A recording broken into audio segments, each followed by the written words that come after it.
सीमाएं भारत सरकार के हाथ में है। विदेश से आतंकवादी आते हैं और हमला करके पुनः विदेश चले जाते हैं।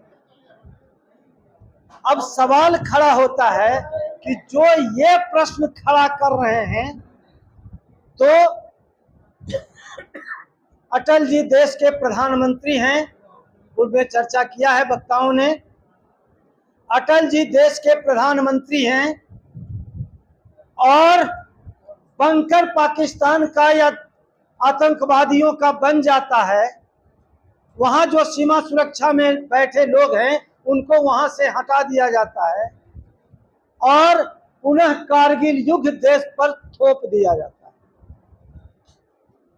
सवाल ये खड़ा होता है कि हमारे प्रधानमंत्री अटल जी उसको रोक क्यों नहीं पाए पहले, जो कारगिल युद्ध होने की स्थिति देश के सामने नहीं आती। रिसेंट में और तो घटनाएं घटते गई, ये नहीं है कि एक घटना घटी है सो नहीं। पिछले बार पुलवामा में घटना घटी, लगा कि देश के सुरक्षा की व्यवस्था या आतंकवादियों को ऐसी घटनाओं को करने से रोकने की व्यवस्था सरकार के पास नहीं है, और वो लगा कि सरकार के साजिश के तहत पुलवामा घटना हुआ है। अभी भी जो पहलगांव में घटना घटी है, सुरक्षा की कोई व्यवस्था नहीं, लोग आ रहे हैं जा रहे हैं, सुरक्षा की व्यवस्था नहीं है और आतंकवादी हमला करते हैं। 26 लोगों को ऑन स्पॉट डेथ होता है और 1-2 बार मारे जाते हैं, मरते हैं उसमें। उन सारे जो हताहत हुए, जिनके जान गए, उनको हम नतमस्तक होकर श्रद्धांजलि अर्पित करते हैं। ये मारे गए। सवाल है कि वहां जो एक मीडिया के साथ मीडिया के माध्यम से नैरेटिव खड़ा किया गया, जिसका कहीं भी फुटेज नहीं है, धर्म के नाम लेकर के, धर्म पूछ करके गोली चलाना मारना, कलमा पढ़ा करके मारना, पैजामा खुलवा करके ये देखना कि सुन्नत है कि नहीं और तब गोली चलाना मारना। लोगों ने सवाल किया है कि मीडिया ये बताए कि इस तरह की बातें, इसका फुटेज कहां पर है। जो वहां पर हताहत हुए उनके जो परिजन थे, उन्होंने कोई ऐसा नहीं कहा कि हाँ ऐसी बातें कही गई।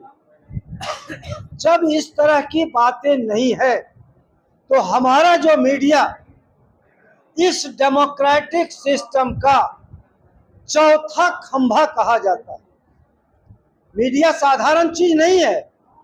डेमोक्रेसी की रक्षा बहुत हद तक मीडिया पर निर्भर करता है और मीडिया का ये दायित्व है कि जो सही बात है उसको छान करके जनता के बीच ले जाए। तो अगर काल्पनिक कहानी बना करके मीडिया जनता के पास जाता है, तो कुछ लोग तो गोदी मीडिया कह रहे हैं। क्या ऐसी स्थिति आती है तो देश और दुनिया में ऐसे मीडिया के प्रति क्या दृष्टिकोण बनेगा?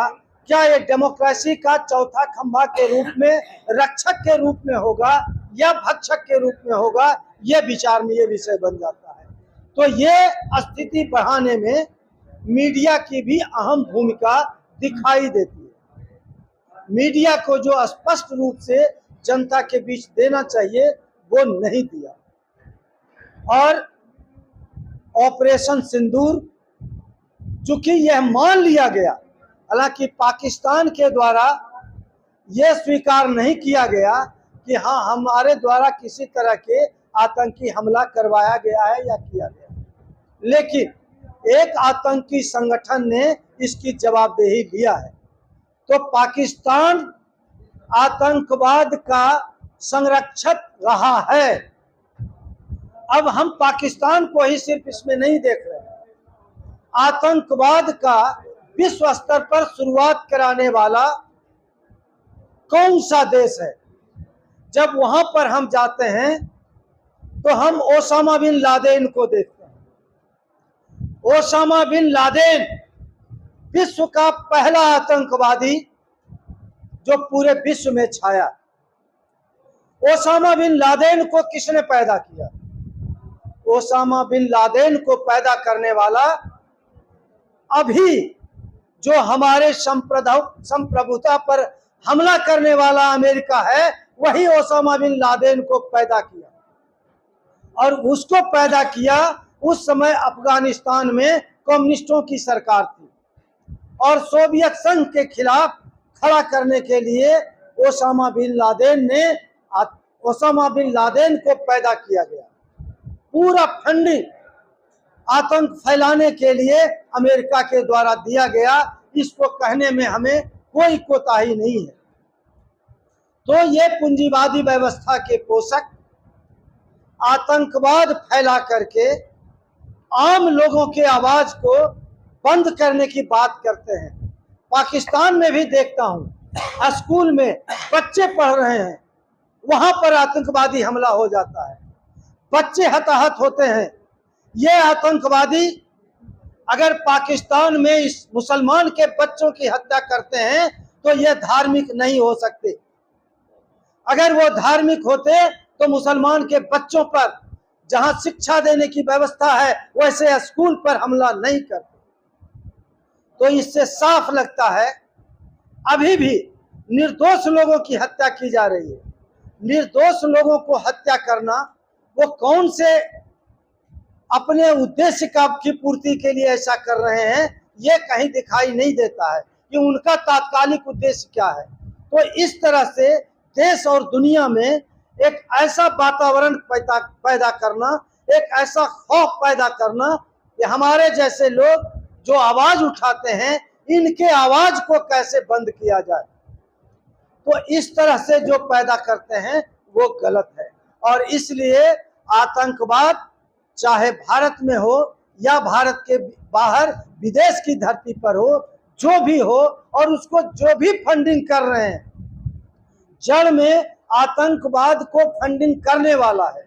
और जो आतंकवाद को फंडिंग करते हैं वो सारे इसके लिए दोषी हैं, चाहे वो अमेरिका हो, अफगानिस्तान हो या पाकिस्तान हो या देश दुनिया का दूसरा मुल्क। वो सारे आतंकवाद को आगे बढ़ाने में जो भी फंडिंग करते हैं वो उसके लिए मुख्य रूप से जिम्मेदार रहते हैं। इसके साथ साथ उसको शरण देने के लिए जो जगह देते हैं। आतंकवादी ये नहीं है कि चुपके से आते हैं और बिना अस्त्र शस्त्र से आते हैं, वो सब लेकर के आते हैं। तो हमारा खुफिया तंत्र अगर सजग रहेगा तो हमारी गतिविधि की जानकारी खुफिया तंत्र सरकार को देता है और राइफल लेके, बंदूक लेके, हर तरह से आर्म्स एंड एम्यूनिशन से लैस होकर के कोई आकर के हमला करता है। और इसकी सूचना सरकार को अगर नहीं जाती है तो ये दुखद बात है। और हमको लगता है कि खुफिया विभाग सूचना अवश्य देता है, लेकिन सरकार की उपेक्षा नीति के कारण ये आतंकवादी गतिविधि करके सफल होकर के वापस चले जाते हैं और बड़े आराम से जाते हैं। इसलिए आतंकवाद को जड़ से समाप्त करने के लिए सरकार को भी सशक्त होकर खड़ा होना पड़ेगा। और सरकार जब चाहेगी तो न अपराध रहेगा, न भ्रष्टाचार रहेगा और न आतंकवाद रहेगा। आतंकवाद की गतिविधि के लिए चाहे भारत की सरकार हो या पाकिस्तान की सरकार हो या अफगानिस्तान की सरकार हो या किसी देश की सरकार हो, वो सरकार आतंकवाद को संरक्षण देके आगे बढ़ाते हैं, तभी आतंकवाद बढ़ता है। और नहीं तो सरकार यदि नहीं चाहेगी, व्यवस्था नहीं चाहेगी, तो आतंकवाद नहीं बढ़ेगा। और आतंकवाद आज के लिए डेमोक्रेसी के लिए कोढ़ बन गया है। इसे किसी रूप में संरक्षण नहीं मिलना चाहिए, इसे समाप्त